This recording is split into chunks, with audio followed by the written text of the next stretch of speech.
Li Ji-won checked his medical equipment for the third time that morning. His hands were steady, but his heart was not. The diplomatic meeting that everyone had been talking about for months was finally happening today.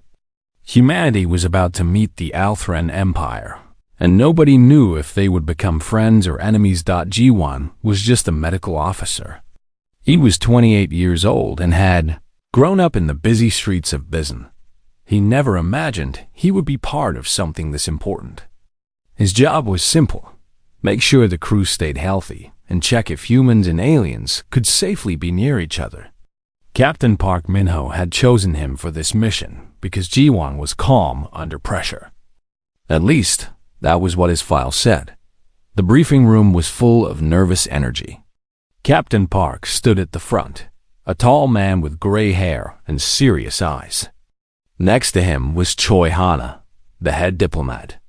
She wore formal clothes and looked confident, but Ji-won noticed her hands were clasped tightly together. "Listen carefully," Captain Park said. His voice cut through the nervous whispers. "The Althran are warriors. They have technology beyond ours. They have never contacted another species peacefully before. We are making history today, but we must be careful. One wrong move could mean war." Choi Hana stepped forward. "We know very little about their culture. Be respectful. Be cautious. Do not touch them unless they initiate contact. Do not make sudden movements. Let them speak first in any interaction." Ji-won felt his stomach tighten. He looked around at his crewmates. Kim Do-yeon, the engineer, gave him a nervous smile. Han So-min, who worked in communications, was biting her lip. Everyone was scared, but they had a job to do. 3 hours later, the Althran ship docked with the KSSV Sejong. The sound of metal connecting with metal echoed through the halls. Ji-won stood in the medical bay, watching the security feed on his screen. The airlock door opened slowly. The first Althran warrior stepped through, and Ji-won forgot to breathe. They were massive.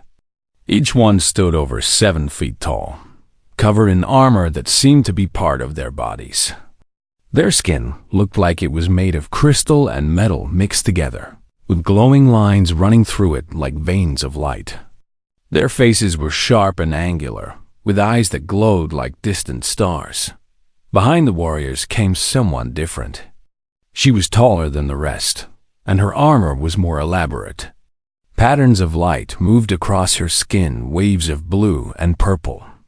Even through the screen, Ji-won could tell she was important. This had to be Princess Vela, the Emperor's daughter. The formal greeting happened in the main docking bay. Ji-won watched from the doorway as Captain Park bowed, and Choi Hana spoke carefully rehearsed words of welcome. The Althran princess responded in a voice that sounded like wind chimes and thunder combined. The translation device turned her words into Korean. "The Althran Empire acknowledges humanity. We will determine if you are worthy of our attention." It was not exactly friendly, but it was not a threat either. Ji-won felt a tiny bit of hope. After the formal greetings, Choi Hana led the group toward the conference room. But first, medical scans had to be done. It was protocol. Captain Park had insisted on it, and surprisingly, the Althran had agreed. That was how Ji-won found himself alone in the medical bay with Princess Vela. Her guards had not wanted to leave her. They argued in their musical language, their body lights flashing red with anger. But Vela spoke one word, sharp and commanding, and they stepped back. The door closed, leaving just the two of them in the quiet white room. Vela stood in the center of the medical bay, looking around with curiosity. Up close, she was even more impressive. The light patterns on her skin moved slowly, like breathing. Her armor had edges sharp enough to cut, but the designs were beautiful, like art. "Please remove your helmet," Ji-won said, keeping his voice gentle. "I need to scan your head and upper body. It will not hurt." Vela looked at him for a long moment. Her eyes were like looking into deep space, full of colors that had no names. Then, slowly, she reached up and touched the side of her helmet. It separated with a soft hiss and lifted away. Ji-won's breath caught in his throat. Without the helmet, Vala's face was fully visible. Her features were sharp but elegant.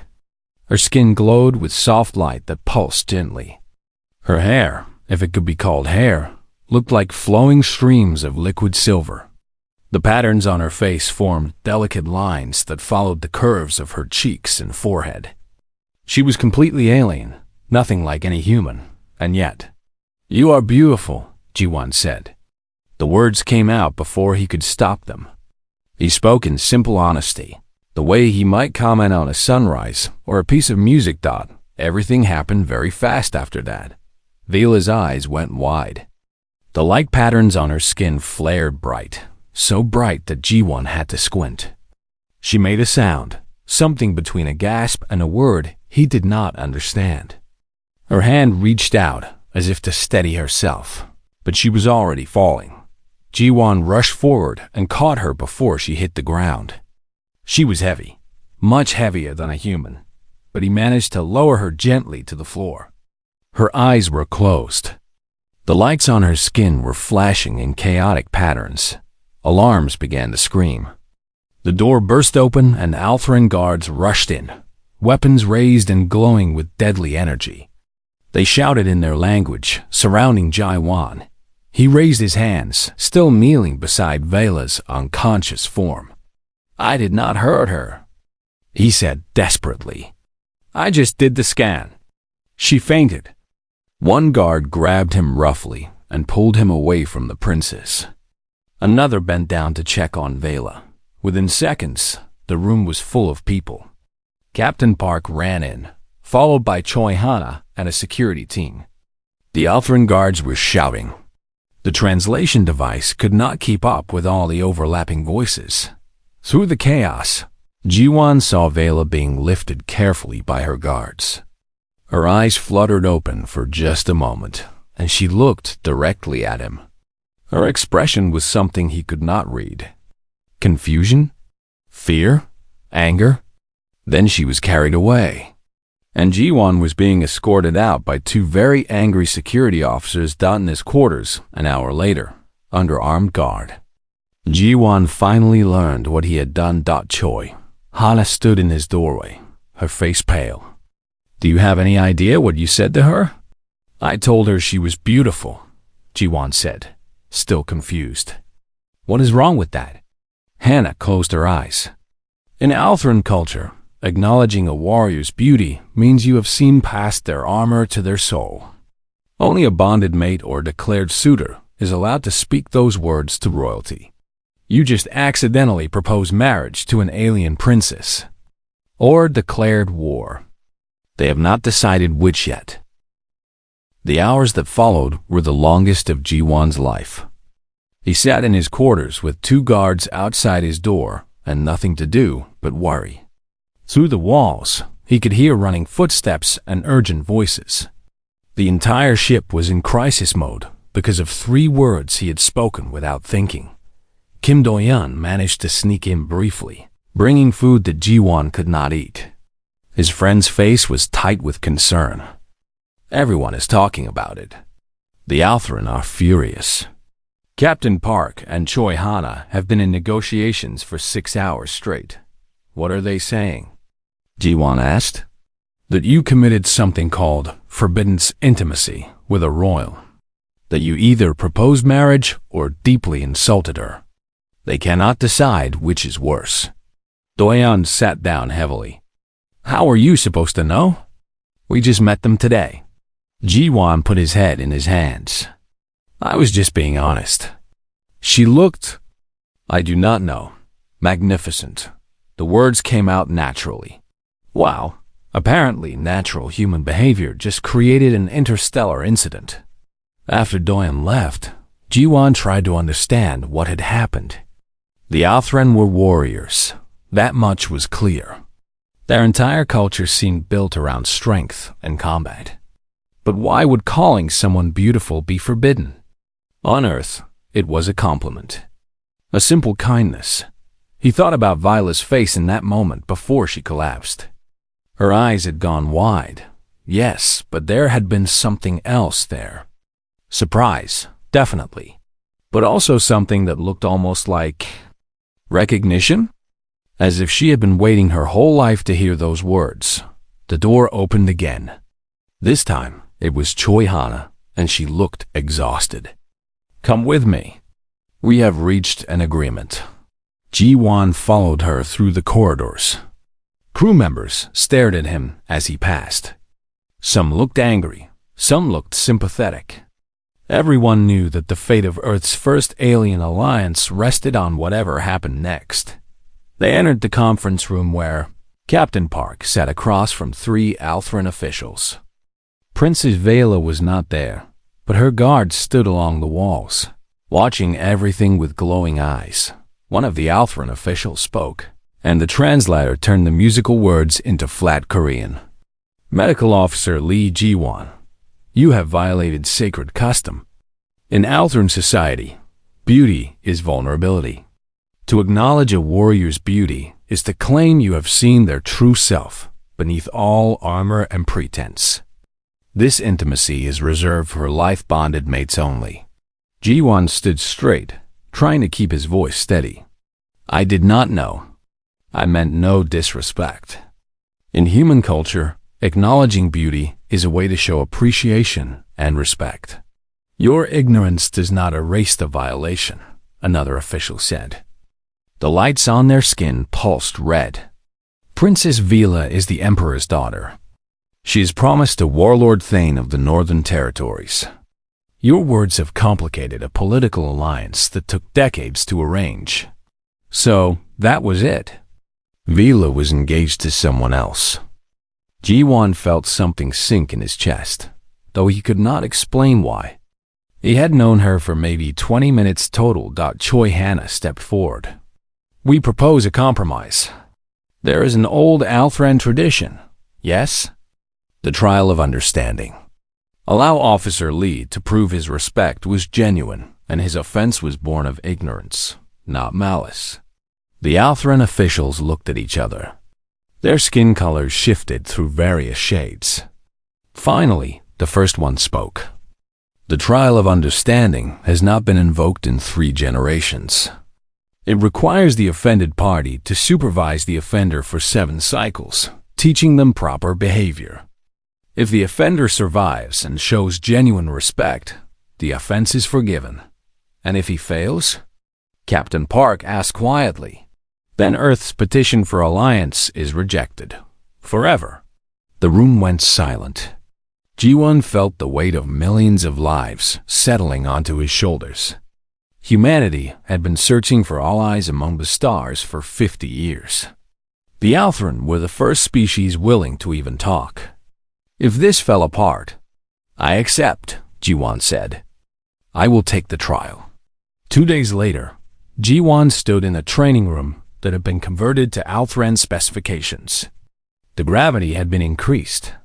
The temperature had been raised. Everything felt heavier and hotter than it should. Princess Vala entered, and Ji-won's breath caught again. She wore simpler armor now, more flexible, designed for training rather than ceremony. Her face was cold and distant.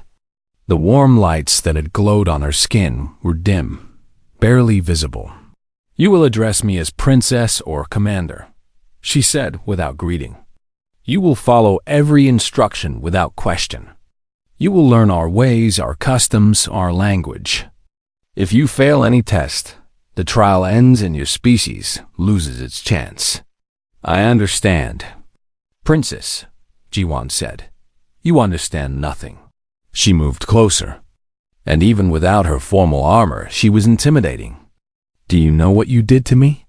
In my entire life, since I became a warrior at age 12, no one has spoken to me that way. I am the Blade Princess. I am a weapon for my empire.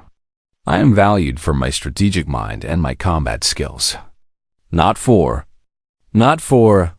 She stopped, and for just a moment, her armor seemed to crack. Ji-won saw something raw beneath it. Not for being beautiful, he finished quietly.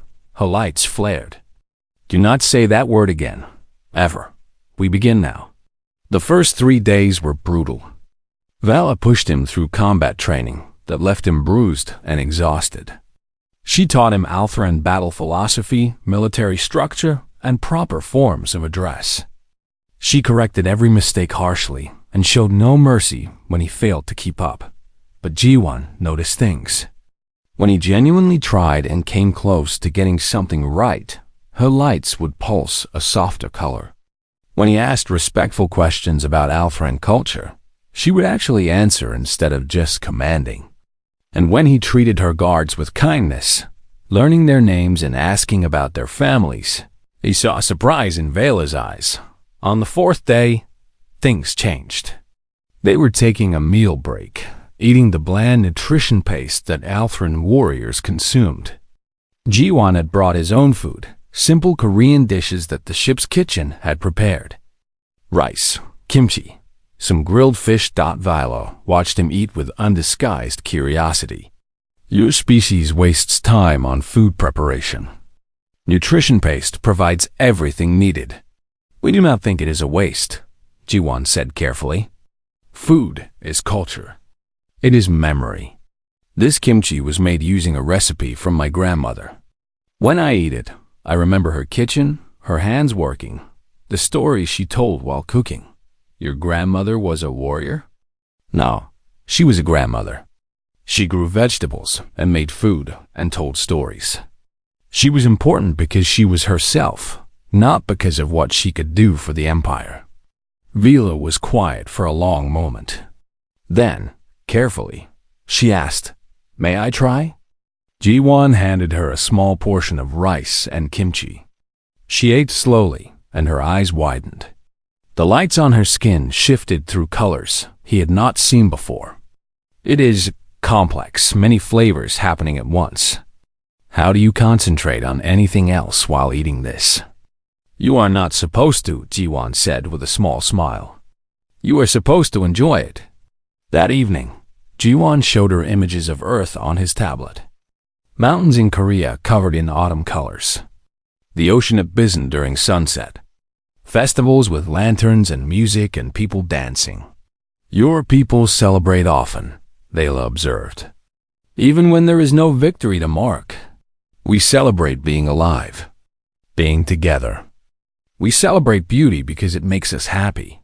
Happiness is not a warrior virtue. Maybe not, but it is a living virtue. Vila looked at the images for a long time. Her fingers reached out and almost touched the screen showing the ocean. I have never seen water like this. So much of it, open and free. Your planet has no oceans? We have water reserves. Controlled and rationed. Nothing wild like this.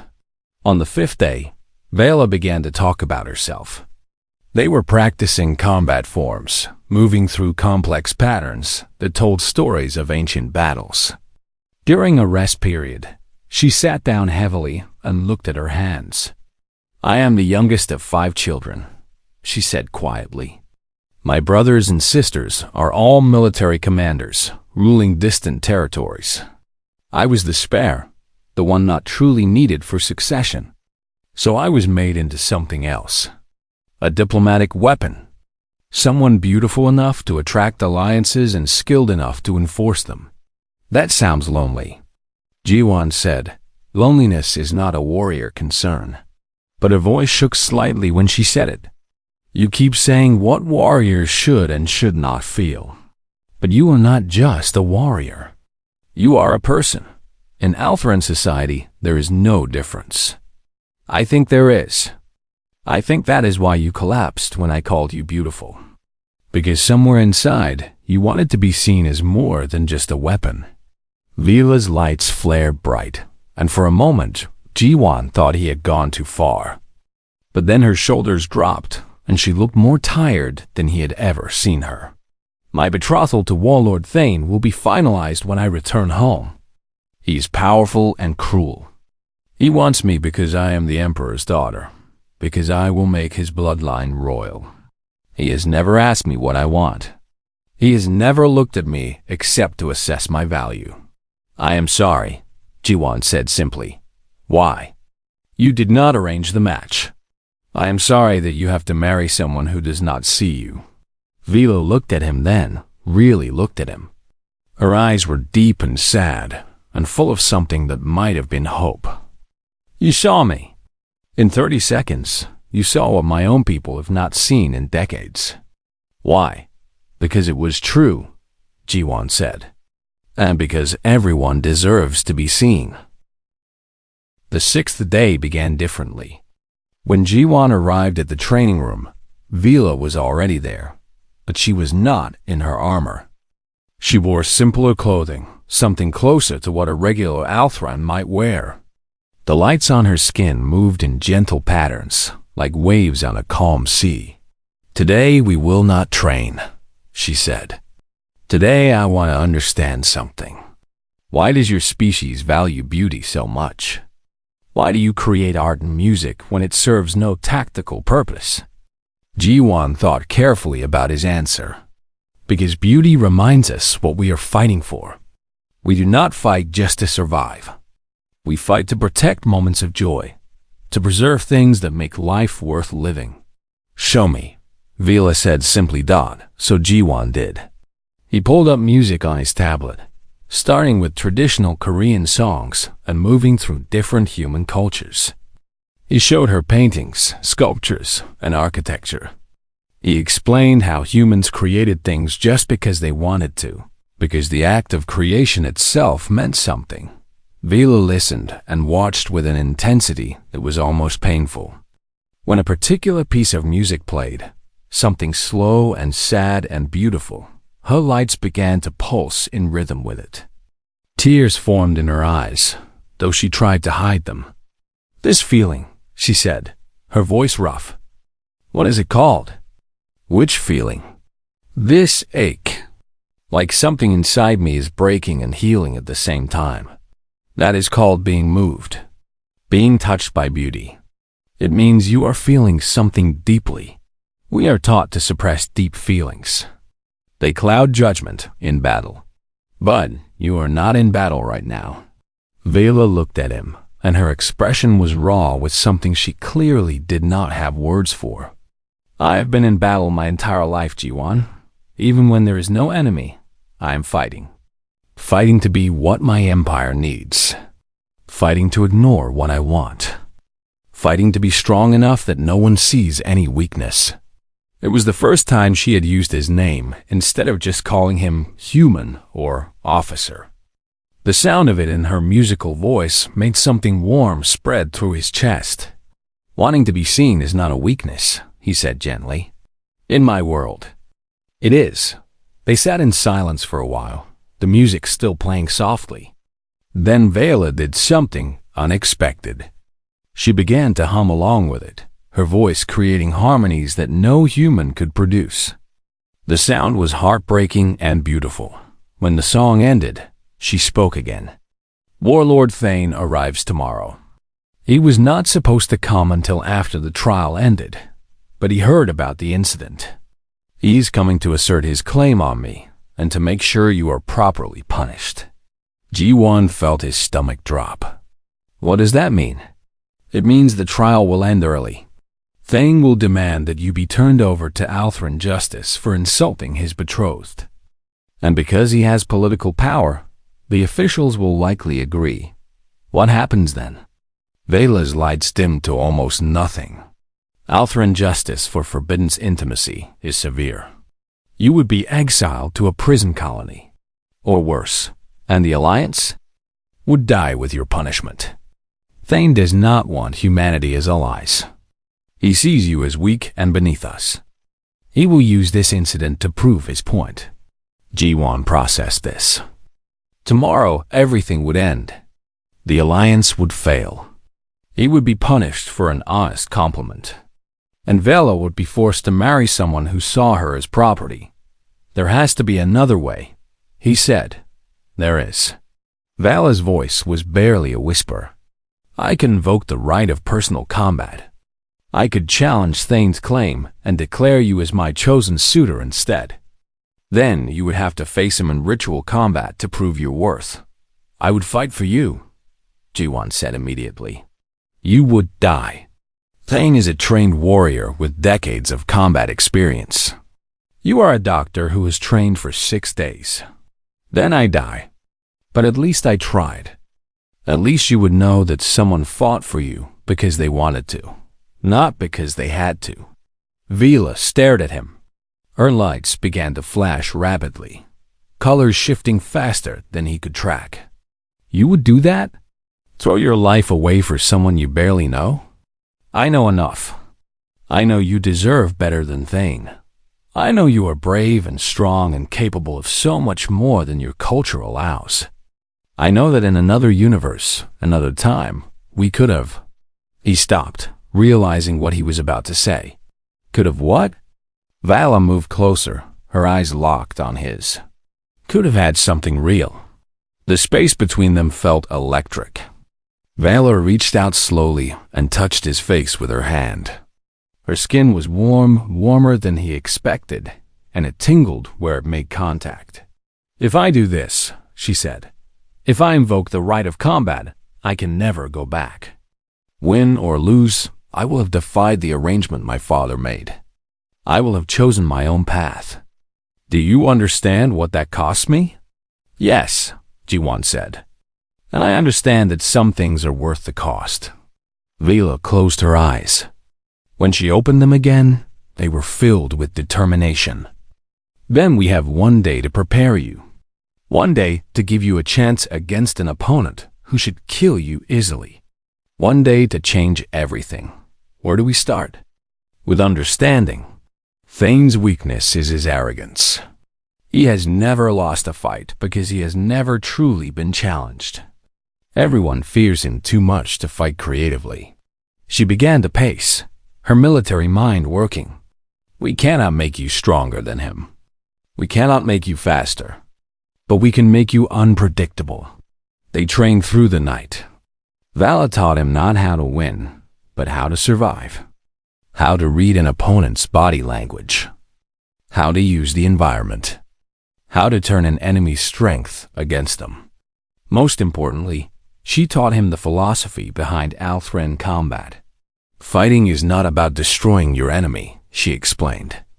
It is about proving your truth is stronger than theirs.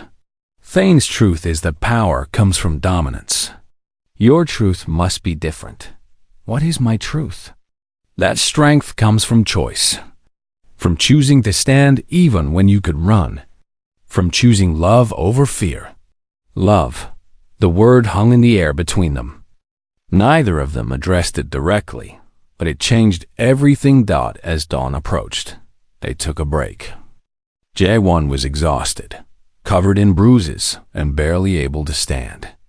Vila sat beside him, and they watched the stars through the training room viewport.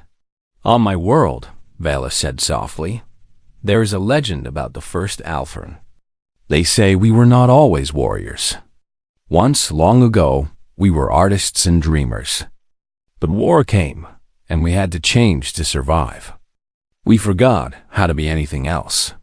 Maybe it is not too late to remember, Ji-won said. Vila pulled something from her armor. It was a small crystal, glowing faintly with inner light. This is from my home province. We call it a heartstone. It is said to glow brightest when held by someone with a true heart, someone who acts from genuine feeling rather than duty or fear. She pressed it into Ji-won's hand. The crystal flared bright, light spilling between his fingers. Keep it, she whispered. Whatever happens tomorrow, I want you to have it. So you remember that someone saw you too.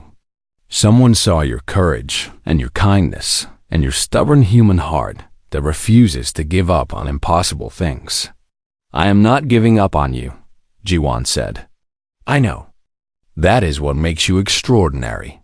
They sat together until the ship's morning cycle began. Neither of them slept. There was too much to say, and somehow nothing that needed saying. Everything important was already understood. When the time came to prepare for the formal ceremony, Vala stood and helped Ji-won to his feet. Her hands lingered on his arms, steadying him. Ji-wan, she said, if you fall tomorrow, if Thane defeats you, I need you to know something. What? That you already won. You saw me when no one else could. You spoke words that changed everything. Win or lose the combat, you have already given me something no one else ever did. Choice. Hope. The knowledge that I am more than what they made me. Then why fight at all? If I already won? Vela smiled, and it was fierce and beautiful and full of rebellion. Because now I want to win too. I want to choose my own future. I want to see what happens when an Althran princess stops being a weapon and starts being a person. And I want to see it with you. She leaned in and pressed her forehead against his. An Althran gesture he had learned meant deep respect and connection. Her lights danced across both their skin, merging their colors. Fight well tomorrow, G1 of Earth. Show them what humans are really made of. Show them that sometimes the bravest thing is not being the strongest, but being the most true. I will, he promised. For you. For us. For everyone who has ever been told they cannot choose their own path. Outside, the rest of the ship was waking up. Soon, Warlord Thane would arrive. Soon, everything would change. But in that moment, standing together in the train room with starlight washing over them, Jawan and Vila were not a human and an alien. They were not a doctor and a princess. They were just two people who had found each other across the vastness of space and decided that some things were worth fighting for. Warlord Thane arrived like a storm. His ship docked with enough force to shake the KSSV Sejong, a deliberate show of power. When he strode through the airlock, even the other Althrans seemed to shrink back. He was massive, even by Althran standards, covered in battle armor that was scarred from countless fights. His lights pulsed aggressive red, and his eyes burned with cold fire. Ji-wan watched from the observation deck as Thane entered the diplomatic hall below. Captain Park and Choi Hanna stood to greet him, but he ignored them completely. He was here for one thing only. Where is my betrothed? Thane's voice boomed through the translation system. Where is the human insect who dared speak Forbidden's words to her? The formal ceremony was supposed to happen in 2 hours. The ceremony where Ji-wan would be recognized for completing the trial of understanding, where the alliance would be formally discussed. But Thane was not interested in waiting. Princess Vila entered the hall, and Ji-wan's breath caught. She wore full ceremonial armor, polished until it gleamed. Her lights moved in patterns that spoke of controlled fury. She looked like a goddess of war. Warlord Thane, she said, her voice cold and formal. You were not summoned. This matter is under control. Thane laughed, a harsh sound that made the humans flinch. Under control? You collapsed because a soft human called you beautiful. You have been alone with him for 6 days. Every Althran in the Empire is talking about the Blade Princess who was undone by pretty words. Watch your tone, Warlord. I am still your princess. You are my betrothed, Thane corrected. My property in all but name. And this human has damaged that property with his presumption. He turned to the Althran officials. I invoke priority claim. End this trial immediately. Turn the human over to me for proper justice. One of the officials stepped forward nervously.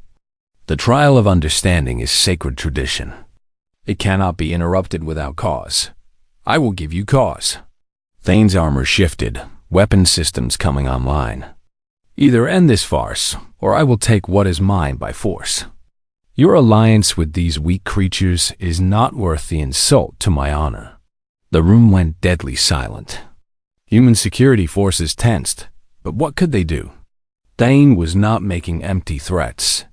If he decided to attack, people would die before he could be stopped. Ji-wan felt something burning in his chest. This was it. The moment everything fell apart. He could see Captain Park preparing to order him to surrender. To save the Alliance, even if it meant sacrificing one person. But then Vela spoke, and her voice cut through the tension like a blade. No. Everyone turned to stare at her. Thane's expression shifted from arrogance to shock. What did you say? I said no. Vela walked forward until she stood directly in front of Thane, despite their massive size difference. I invoke the right of personal combat. I challenge your claim on me. I declare Medical Officer Lee Ji-won as my chosen suitor. The Althran officials gasped. Even Thane seemed stunned into silence for a moment.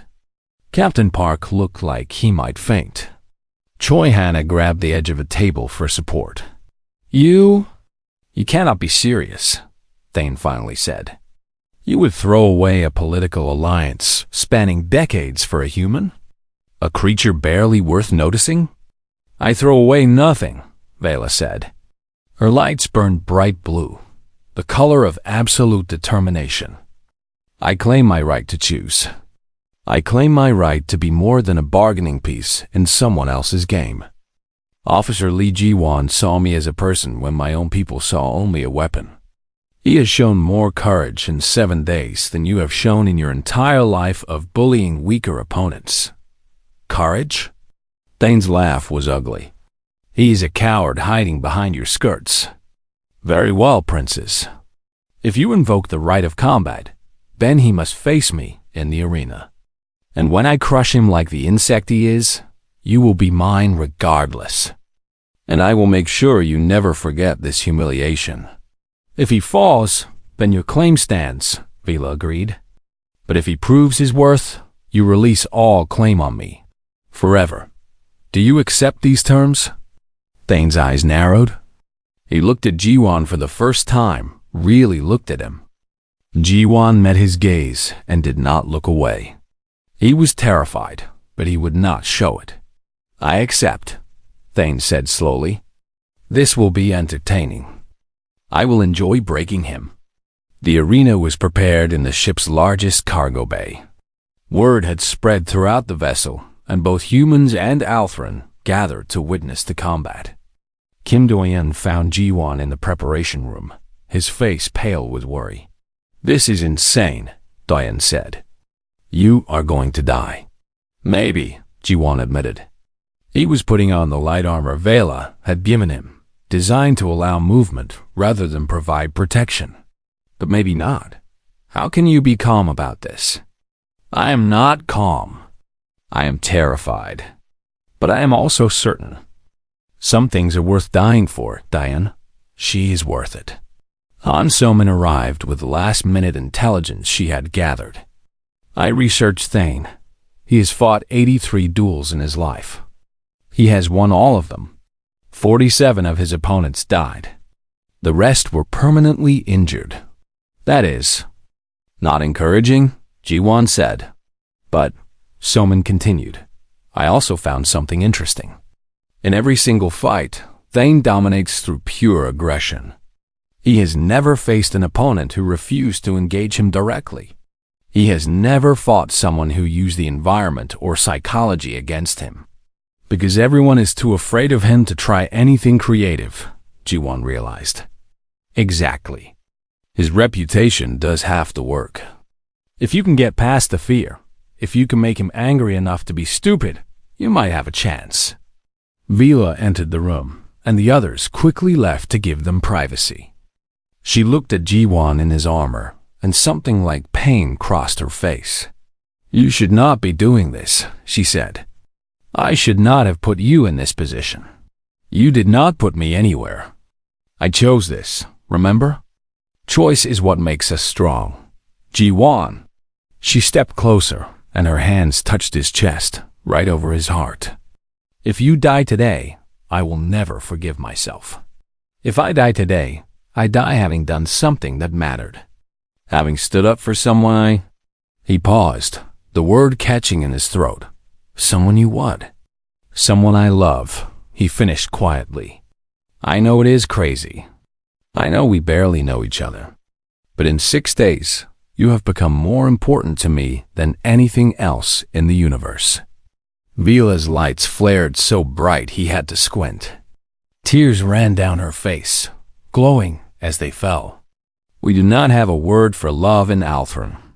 We have words for loyalty, duty, honor, but not for this feeling, this choosing to care about someone just because of who they are. I think maybe we lost that word, the same time we lost the ability to be anything but warriors. Then we will find it again, Jiwan said. Together. After I survive this. You are very confident for someone about to fight a warlord. I am very stubborn. It is a human trait. She laughed, a sound like music through tears. Then she did something she had never done before. She kissed him, human style, her lips warm and soft against his. It was awkward and perfect and desperate. That is for luck, she whispered. And for courage. And for making me believe that I could be more than what they made me. The arena was filled with spectators when they entered. On one side stood the humans, nervous but supportive. On the other side stood the Althran, most looking disapproving, but some showing curiosity. The officials sat in a raised section, ready to judge the combat. Thane was already there, weapon drawn. He carried a massive blade that crackled with energy. He was not wearing full armor, as tradition demanded both fighters be equally equipped, but his natural size and strength made him intimidating enough. Jiwan walked to the center of the arena. He carried a simple staff, the most basic weapon Vela had been allowed to give him. In his pocket, he felt the weight of the heartstone she had given him, glowing warm against his side. Last chance to surrender, human, Thane called out. Kneel now, and I will make your death quick. I kneel to no one who does not earn it, Jiwan replied. His voice was steady, even though his heart hammered in his chest. And you have earned nothing but fear from those weaker than you. That is not strength. That is cowardice. Thane's face twisted with rage. I will enjoy this. The official raised their hand. Combat begins when my hand falls. It ends when one fighter yields, dies, or is unable to continue. The victor's claim is absolute. They paused, looking between Jiwan and Thane. May truth prevail over force. The hand fell. Thane charged immediately, his massive blade swinging in an arc that would have cut Jiwan in half. But Jiwan was not there. He rolled to the side, using his smaller size and mobility exactly as Vela had taught him. Stand and fight. Thane roared. Why? So you can kill me faster? I do not think so. Jiwan kept moving, circling, staying just out of range. He was not attacking, just evading. Learning Thane's patterns. Making him angry, it worked. Thane's attacks became wilder, more aggressive. He was strong and skilled, but he was used to opponents who tried to match his power. He did not know how to fight someone who refused to play by his rules. Jiwan spoke as he moved, his voice carrying across the arena. You call yourself a warrior, but what battles have you won that matter? You fight people weaker than you and call it honor. You claim a princess as property and call it alliance. You use fear instead of earning respect. Shut up. Thane's blade slammed into the ground where Jiwan had been a moment before. The princess is not a trophy. She's not a weapon. The aftermath of the duel was complicated. Warlord Thane left the ship in disgrace, his claim on Vela broken forever. The Althran officials were divided. Some saw Jiwan's victory as proof that humans were worthy of respect. Others saw it as a dangerous precedent, a challenge to their traditional ways. But the biggest complication was Vela herself. She stood before a communication screen showing her father, the Althran Emperor. His image was massive and imposing, his lights pulsing with barely controlled anger. You have defied an arrangement that took decades to negotiate, the Emperor said, his voice like distant thunder. You have humiliated a powerful warlord. You have chosen a human over your own people. Explain yourself, daughter. Vela stood straight, her armor polished and formal. But Jiwan, watching from the side of the room, could see the tension in her shoulders. She was terrified of her father's judgment, but she did not back down. "I chose myself, father," she said. "For the first time in my life, I chose what I wanted instead of what was expected." Is that not also a warrior virtue? The courage to stand alone? You are not alone. You are part of an empire. Your duty is to that empire. And I will still serve. But I will serve as myself, not as a weapon you point at problems. Not as a bargaining piece to buy alliances. I want to be more than that. The emperor was silent for a long time. His light shifted through colors that spoke of deep thought. Finally, he spoke again, and his voice was softer. "You were always the one I worried about most," he said. "Your brothers and sisters accepted their roles without question. But you always asked why. You always wanted to understand the reason behind the rules. Is that so wrong?" "No, it is. Very Altheran, actually. We were not always just warriors, Vela. There was a time when our people valued questions and curiosity. Perhaps we forgot that along with so much else." Vela's lights flickered with surprise. "Father, you have violated tradition. That cannot be ignored. Your military rank is stripped. You can no longer serve as a combat commander." He paused, and something that might have been a smile crossed his alien features. "However, we are establishing formal diplomatic relations with humanity. We need someone who understands both cultures. Someone brave enough to bridge the gap between our peoples. Will you accept the position of permanent ambassador to Earth?" Vela's breath caught. It was exile and opportunity at the same time. She would lose her position in Alpharan society, but she would gain freedom to choose her own path. "I accept," she said. "Thank you, Father. Do not thank me yet. This human of yours, if you choose to bond with him, it will be the first union between our species. You will face judgment from both sides. Your children, if you have them, will belong to neither world fully. They will belong to both worlds," Bella corrected gently. "And maybe that is not a weakness. Maybe that is exactly what the universe needs." The Emperor's lights pulsed with what might have been pride. "You really have changed, daughter. Very well, do what you must. But know that you are still my child, and you are still loved." The screen went dark. Vela stood still for a moment, processing everything. Then she turned to Jiwan, and her expression was a mixture of joy and terror and relief. "I am free," she whispered. "For the first time in my life, I am actually free." Jiwan crossed the room and pulled her into his arms. She was so much taller than him that she had to bend down, but neither of them cared. They held each other while the weight of empires and expectations fell away. 6 months passed. Earth had never seen anything like Princess Vela.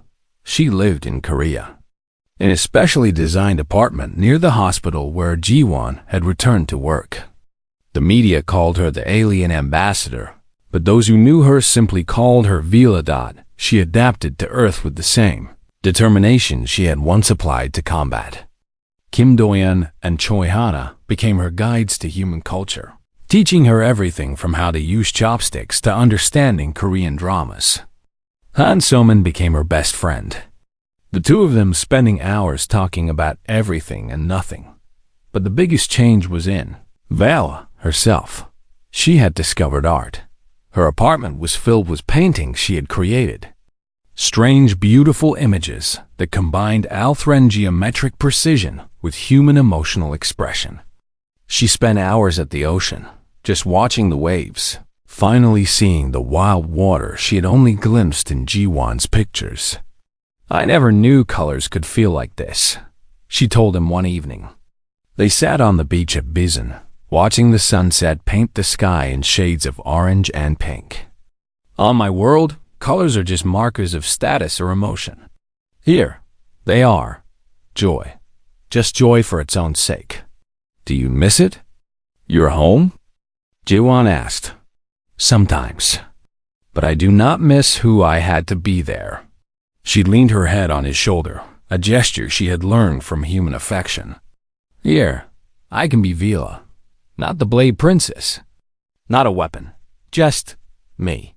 Her work as ambassador was challenging but rewarding. She helped negotiate trade agreements, cultural exchanges, and scientific partnerships. The Althran and humans were learning from each other, each species finding value in what the other offered. Some Althran came to Earth to study human art and philosophy. Some humans went to Althran worlds to learn their advanced combat and tactical thinking. It was not always smooth. There were misunderstandings and conflicts. But there was also progress. One day, Jiwan came home to find Vela in the kitchen, attempting to cook Korean food. The kitchen was a disaster. There was rice on the ceiling. Something was burning. But she looked so proud of herself that he could not help but laugh. I wanted to surprise you, she said, holding up a plate of something that might have once been kimchi pancakes. Someone said that cooking for someone is how humans show love. It is one way, Jiwan agreed, carefully taking the plate. The pancake was burned on one side and raw on the other, but he ate it anyway. It is delicious. You are a terrible liar, Vala said, but she was smiling. Her lights danced with happiness. I have been thinking about something. What is that? On my world, bonding ceremonies are very formal. Very rigid. There are specific words that must be said, specific rituals that must be followed. But we are not on my world anymore. And you are not Althran. She took his hands in hers. I want to bond with you the human way, with choice and personal meaning. Will you teach me how? Jiwan felt his heart swell. In human culture, when two people want to bond, we call it marriage. And usually, one person asks the other with a question. What question? Will you marry me? Vela's lights flared bright enough to illuminate the entire apartment. I thought I was supposed to ask you that. There are no rules about who asks. Just that it is asked. Then I will ask too. She got down on one knee, human style, though it looked awkward with her height. Jiwan of Earth, who saw me when I was invisible, who stood for me when he should have run, who taught me that strength comes from being true rather than being hard. Will you marry me? Yes, Jiwan said, pulling her up and kissing her. Yes, absolutely yes. The wedding was unlike anything either species had ever seen. It took place on a beach in Bizen, with the ocean waves providing music. Captain Park officiated, having been ordained specifically for this purpose. Kim Do-yeon was the best man. Han So-min and Choi Hana were Vila's attendants, helping her with a dress that combined Althran formal armor with human wedding elegance. Guests from both species attended. Althran warriors stood alongside human diplomats. Vela's father appeared on a screen, watching from across the stars. Even some of Vela's siblings came, curious about the ceremony and about the human, who had changed their sister so completely. The vows were a blend of both traditions. Vela spoke the Althran words of bonding, promising to stand beside Jiwan in all battles. Jiwan spoke human vows, promising to love and cherish her all his days. They exchanged rings and a heart stone, symbols of both their worlds. When Vela kissed Jiwan at the end of the ceremony, her lights flared in patterns that Althran recognized as pure joy. The gathered crowd, human and alien alike, erupted in cheers. At the reception, Do-yeon gave a toast. I have known Jiwan since we were in school together. He was always the one who saw people, really saw them. When everyone else looked at a patient and saw symptoms, Jiwan saw a person.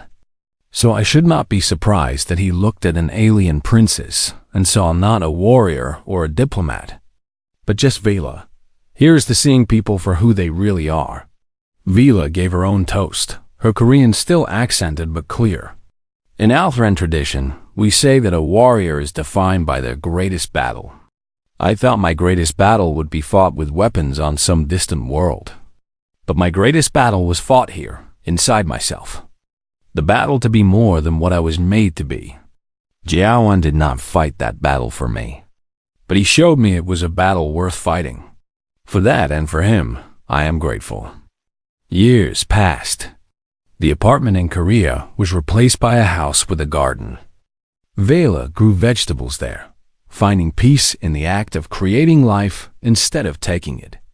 She still served as ambassador, but it was no longer her entire identity. Their children came eventually. 2 daughters and a son, each one a beautiful blend of both species. They had their mother's bioluminescent markings and their father's warm smile. They were small for Althrin, but tall for humans, belonging fully to neither world and yet completely to both.